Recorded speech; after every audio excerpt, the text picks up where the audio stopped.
Lingid naman po sa kaalaman ng marami, mahigit 40 parke o plaza ang matatagpuan sa lungsod ng Maynila.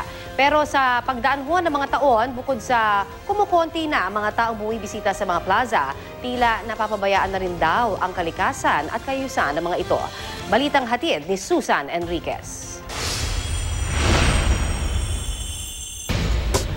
Maynila nga naman, maingay, aligaga ang mga tao. Para bang pakiramdam mo'y wala ka ng pagkakataong tumigil pansamantala at huminga. Saan ba naman kasi pwede? Sa 38.3 square kilometers na land area ng buong lungsod ng Maynila, matatagpuan ang 48 mga parke at plaza. Isinusulong ng urban designer na si Paulo Alcazaren na mas mapalawig ang kaalaman ng mga Pilipino sa mga plaza sa Maynila. Ang mga espasyong pampubliko, kasi importanteng elemento yan sa lahat ng lungsod natin para ma-mitigate yung urban heat island effect. Kung puro gusali lang, tataas yung temperatura ng lungsod.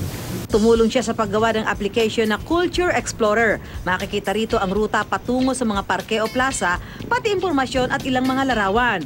Ang photographer na si Kim, sa mga plaza karaniwang nakakakuha ng inspirasyon. Mga favorite subjects ko na i-shoot is people, street, or kunyari sa mga kahit saan places, kunyari may mga natutulog sa kalsada. Yun nga lang, ang mga taong nagbibigay kwento sa mga larawan ni Kim, siya rin daw dahilan kung bakit tila nababaliwala ang may 40 plaza sa Maynila. Siyempre, hindi naman nagpapabaya. Nandyan yung DSWD, yung MPD natin, kinukuha sila. And then the following day or the next day, andyan na naman sila. So, mahirap kasi pag wala talagang pondong malaki para doon. Kasi mahirap yung nagme-maintain. Mas malaking problema to of affordable and accessible housing. It cannot be solved by cleaning and clearing or maintenance of parks. Mas malaking problema to. Sa dating Plaza Lotto na ngayiliwasang Bonifacio, nakatayo ang rebulto ni Gat Andres Bonifacio sa gitna ng dalawang istrukturang tatak Maynila, ang Manila Post Office at ang Metropolitan Theater. Pero kakaunti ang masisilayan mong mga namamasyal. Nagsilbi na kasi itong tirahan na mga walang masilungan.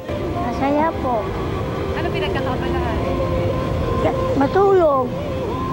Gana, makinig ng drama. Mistula rin itong dormitoryo na mga nagbabaka sakali sa syudad at umaabot ng araw o linggo ang paghihintay sa hinahangad na trabaho. Nagche-chess para palipas oras habang hindi naantay namin yung aming kasama sa trabaho. Ang Plaza del Carmen naman sa Bilibid Viejo, pahingahan ng mga hapo, bata o matanda na nagbabanat ng buto sa kalsada. Marahil ang mga tulad nila ang pinangingilaga ng mga taong gustong mamasyal sa plaza.